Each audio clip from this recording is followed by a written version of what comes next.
Eh bien, bonjour à tous. On va commencer notre présentation du baromètre de la téléexpertise en France.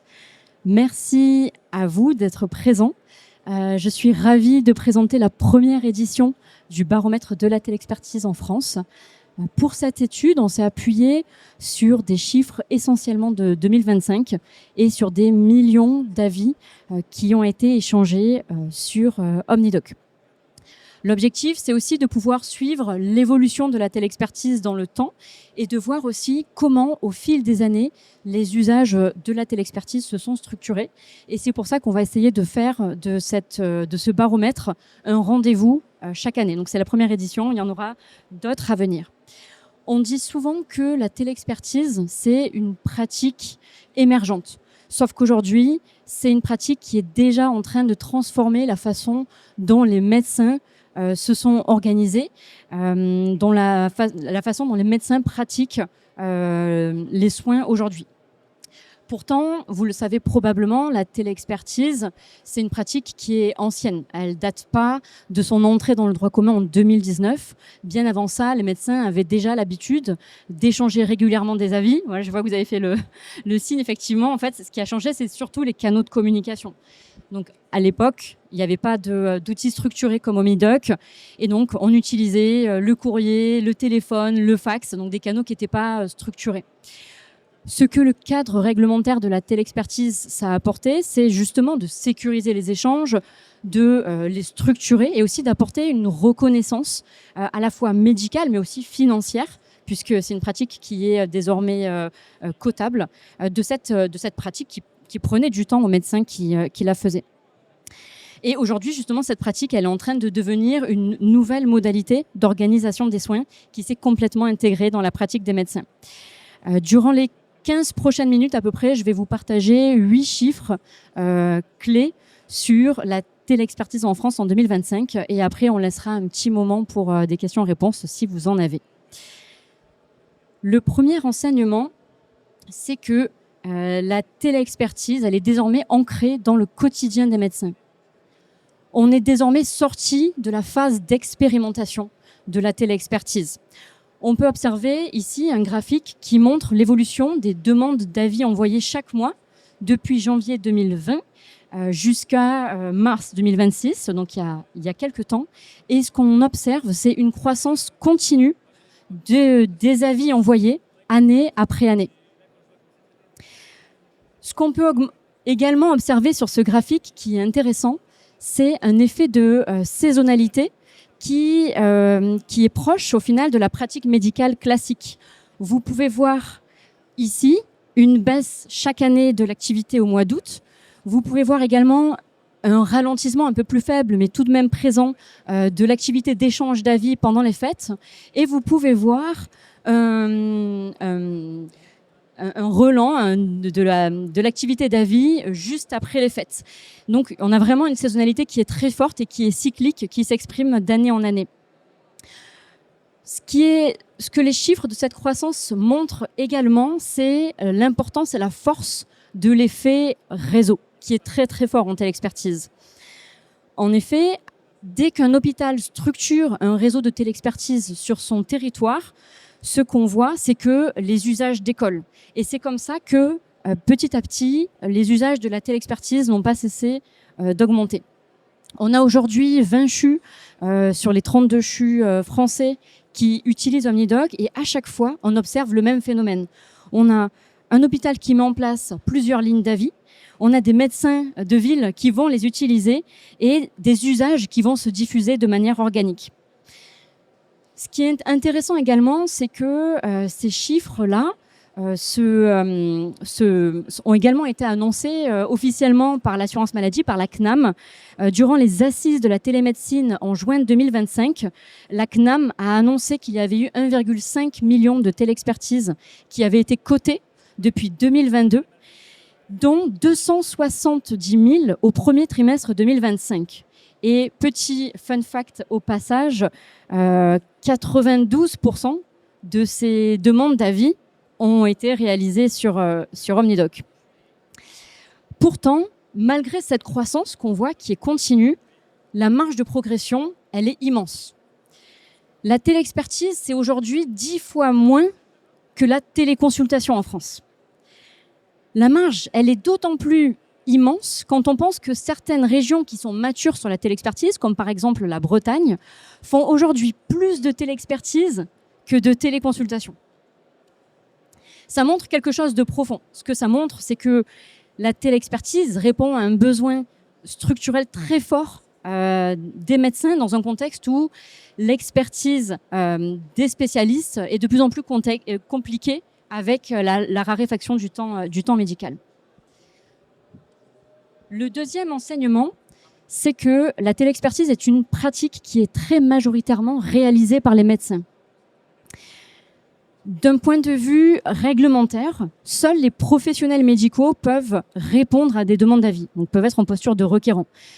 Les médecins, les sages-femmes et aussi les dentistes sous certaines conditions. En revanche, tous les professionnels de santé peuvent solliciter un avis, peuvent demander un avis. Sauf que là, qu'est-ce qu'on voit sur ce graphique ? Ce graphique montre la répartition donc, des avis envoyés, sollicités par type de professionnels de santé. On voit qu'à plus de 90%, les demandes d'avis sont envoyées par des médecins.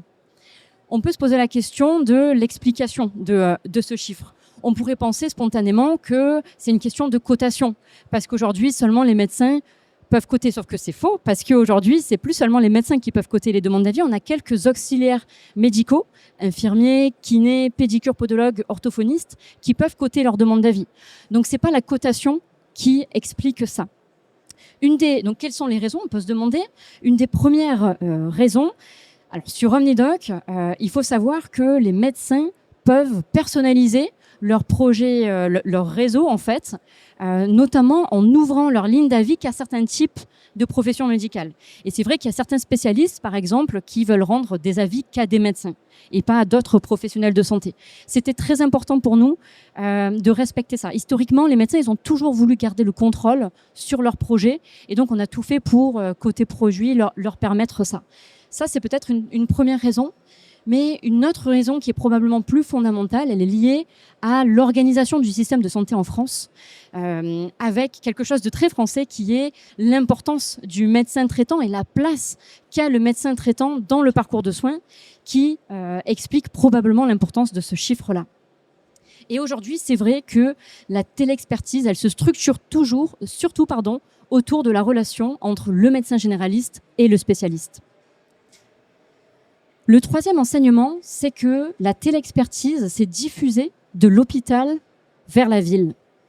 Historiquement, ce sont surtout les hôpitaux qui concentrent l'expertise médicale. Et c'est donc naturellement que ce sont les hôpitaux qui ont mis en place les premiers réseaux de téléexpertise. Aujourd'hui, ce que vous pouvez voir sur ce graphique, c'est que les choses se sont beaucoup rééquilibrées. Vous pouvez voir la répartition des demandes en fonction du contexte d'exercice du professionnel requis. C'est-à-dire qu'on a aujourd'hui un peu plus de la moitié des demandes d'avis qui sont envoyées à un professionnel de santé qui exerce en contexte libéral. Donc ça s'est même un petit peu inversé, même si c'est quand même très équilibré. Donc ça montre un changement quand même qui est majeur.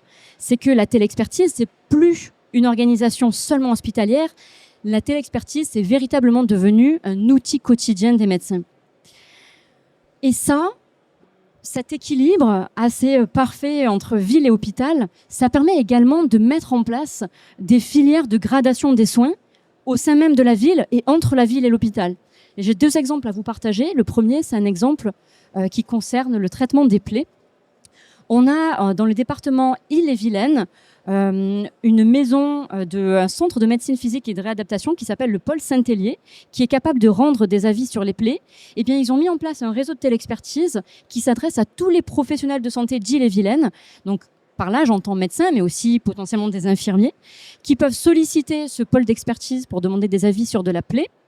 Sauf que les plaies, elles peuvent avoir différents degrés de complexité. Et pour les plaies les plus complexes, les médecins du pôle Saint-Hélier vont pouvoir adresser une demande d'avis à une ligne dédiée au sein du CHU de Rennes qui pourra répondre à leurs questions. Donc là, on voit un très bel exemple de coordination entre le premier recours, le second recours et voire même une escalade sur le troisième recours. Et le deuxième exemple dont je voulais vous parler, c'est un exemple breton également. Il existe en Bretagne une équipe de soins spécialisés qui s'appelle Oncobrez et qui réunit grosso modo tous les dermatologues bretons.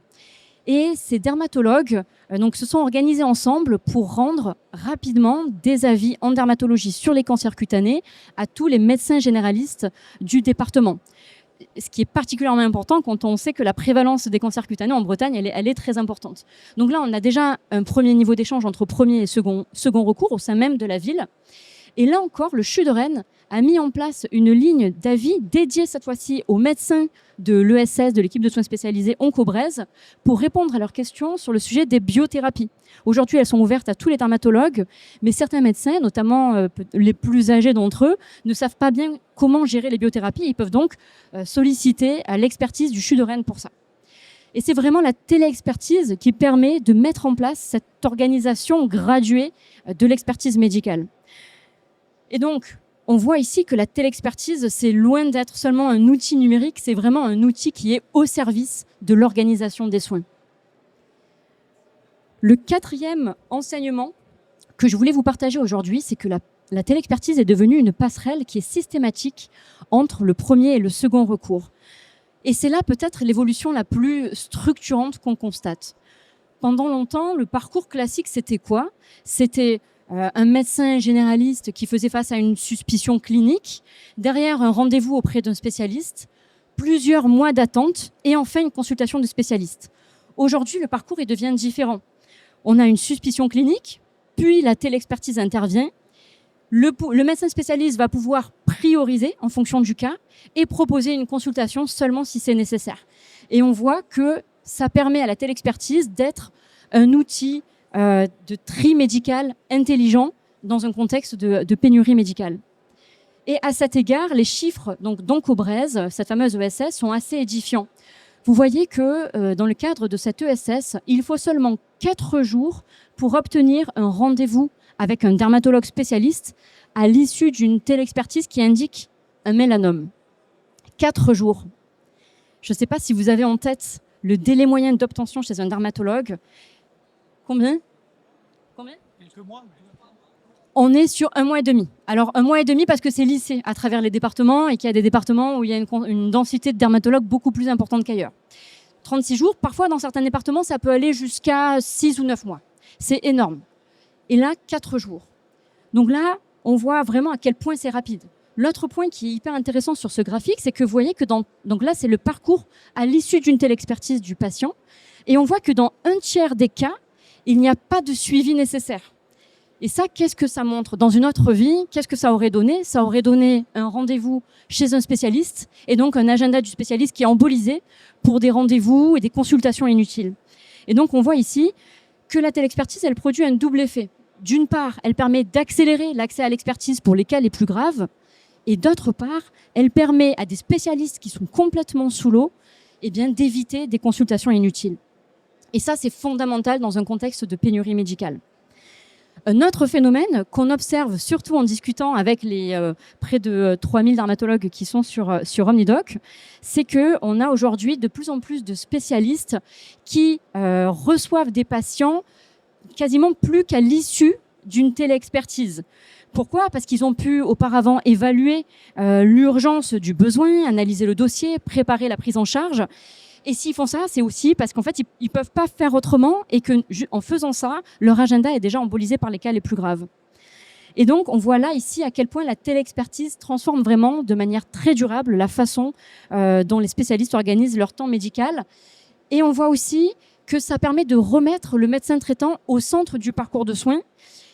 Et aussi, ce qui est très important, et d'ailleurs c'est un retour très positif qu'on a de la part des médecins généralistes, la téléexpertise, ça leur permet vraiment de se former en continu. Ça devient aujourd'hui pour eux un outil de formation en continu, puisqu'ils peuvent désormais prendre eux-mêmes en charge certains cas où ils ont les compétences, ils n'ont pas besoin d'envoyer chez un dermato ou chez un autre spécialiste. Le 5e enseignement, c'est que la dermatologie reste aujourd'hui dominante, même si la pratique se diversifie. Vous voyez ici le top 20 des spécialités médicales des requis donc sur l'année 2025 et vous pouvez voir 450 000 demandes, avis qui ont été envoyés à des dermatologues. Donc c'est majeur. On pourrait se dire que c'est logique puisque la dermatologie, est particulièrement adaptée à de l'analyse d'images. Oui, c'est vrai, mais pas que. On sait aussi que la dermatologie est l'une des spécialités médicales qui est le plus touchée par la pénurie médicale. Je ne sais pas si vous avez vu cette alerte qui a été remontée en février 2025 par la Société française de dermatologie. Elle a fait part de la situation préoccupante. Ils ont mentionné près de 1000 dermatologues qui partent à la retraite, des régions qui n'ont plus du tout de dermatologues et une situation qui va rester extrêmement préoccupante et pessimiste jusqu'en 2030.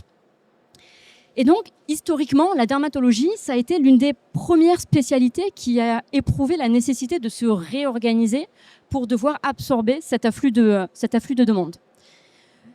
Mais ce qui est aussi très intéressant sur ce graphique, c'est aussi de voir à quel point ça concerne toutes les spécialités. Là, on vous en a mis que 20, mais il y en a encore des dizaines et des dizaines. Et ça, c'est vraiment un signal fort. Ça montre que la télexpertise, c'est plus du tout un usage de niche aujourd'hui qui est réservé à certaines spécialités. Aujourd'hui, la télexpertise, c'est véritablement une nouvelle manière d'organiser l'accès à l'expertise médicale. Le 6e enseignement que je souhaitais vous partager, c'est que contrairement à ce qu'on pourrait croire, la télexpertise est aujourd'hui une pratique qui est très fortement territorialisée. Vous pouvez observer ici la distance médiane entre le requérant et le requis. Et ce qu'on observe, c'est des distances qui sont très faibles, puisqu'on est entre 10 et 10 km et une vingtaine de kilomètres. Donc on est sur quelque chose de très local. Et ça, c'est extrêmement intéressant, parce que déjà, en plus, ça concerne aussi, il y a quand même une certaine homogénéité entre les régions.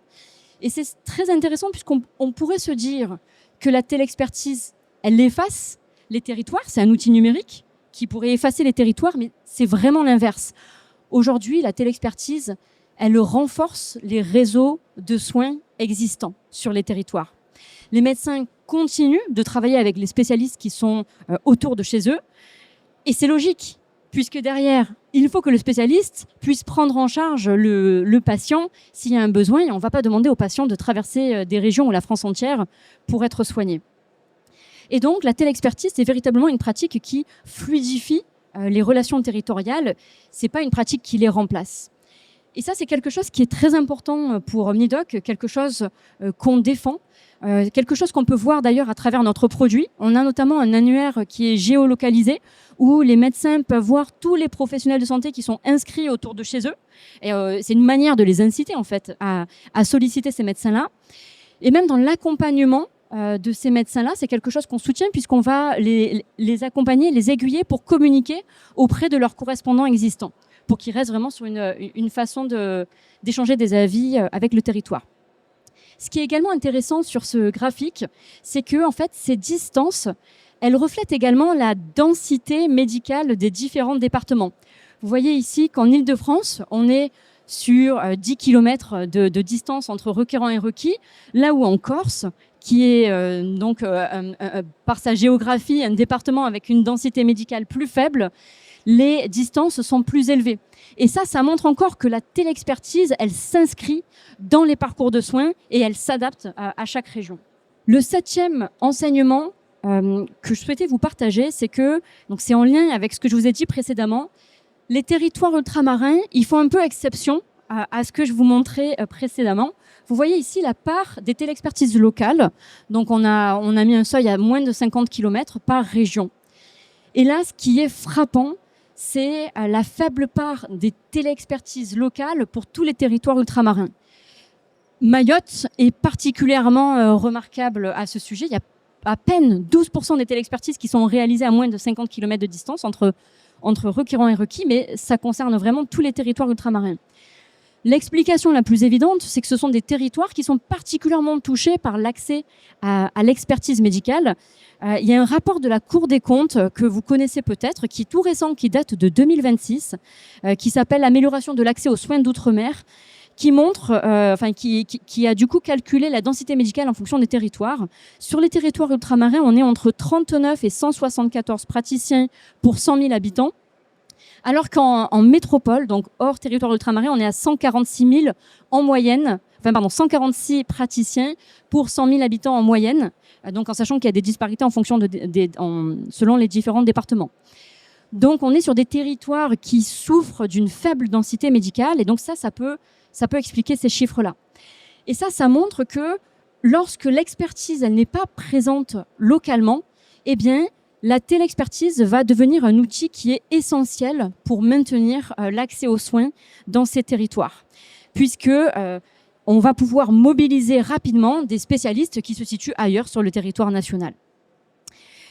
Et donc là, la télexpertise joue véritablement un rôle de réduction des inégalités territoriales sur ces territoires. Le 8e et dernier enseignement que je voulais vous partager, c'est le plus impactant probablement, c'est que la télexpertise, elle a vraiment un impact médical qui est majeur. On a ce chiffre qui est issu des travaux menés par cette équipe de soins spécialisés en Bretagne, Oncobrez, qui montre que 30% des mélanomes qui ont été diagnostiqués par les requis lors d'une télexpertise ne l'étaient pas comme tels par les médecins généralistes requérants. Et donc, on pourrait presque se dire que c'est des mélanomes qui auraient pu passer à la trappe, ou en tout cas, le patient aurait pu peut-être attendre plusieurs mois avant de voir un dermatologue. Ça, c'est crucial quand on sait que pour les mélanomes, en quelques mois, la situation peut évoluer de manière critique. Et ce chiffre qui est très fort, ça montre que la télexpertise, c'est plus seulement une innovation organisationnelle, mais ça va bien au-delà. C'est quelque chose qui permet même d'améliorer les diagnostics pour les patients. Et ce n'est pas pour rien que certains dermatologues qui pratiquent aujourd'hui beaucoup la télexpertise ont des propos qui sont très forts sur le sujet. Je pense au docteur Frédéric Auger, qui est dermatologue, chef de service en dermatologie au Centre hospitalier de Vienne, qui a dit à plusieurs reprises « la télexpertise sauve des vies ». Pour conclure, ce qu'on peut penser, c'est que toutes ces évolutions, elles vont continuer d'évoluer dans les prochaines années à venir. Et on a plusieurs signes qui nous montrent ça. La cotation de la télexpertise a été revalorisée en janvier 2026 pour les médecins, ce qui montre qu'il y a un soutien et une vraie reconnaissance des instances officielles. Il va y avoir probablement, l'ouverture de la cotation pour d'autres types de professionnels de santé. On voit qu'il y a chaque semaine de nouvelles filières de gradation des soins qui se structurent à l'échelle du territoire. Et il y a aussi les instances territoriales, les grades, les ARS, qui accompagnent de plus en plus les départements et les régions sur la mise en place d'un outil de télexpertise. On pense au centre Val-de-Loire, qui a d'ailleurs équipé tous les professionnels de santé de sa région de la solution de télexpertise d'Omnidoc. Et donc tout ça montre que les usages de la télexpertise ne vont pas cesser de s'amplifier, d'autant plus dans le contexte de pénurie médicale qu'on connaît et qui va clairement pas s'atrophier les prochaines années. Et donc, ça montre que la télexpertise, c'est vraiment une organisation durable à la raréfaction du temps médical dans ce contexte justement de pénurie médicale. On peut se demander si la télexpertise va se développer. Ça, je pense que la réponse est assez claire. La question, c'est probablement plus à quelle vitesse elle va transformer l'organisation des soins dans les mois et les années à venir. Merci pour votre écoute.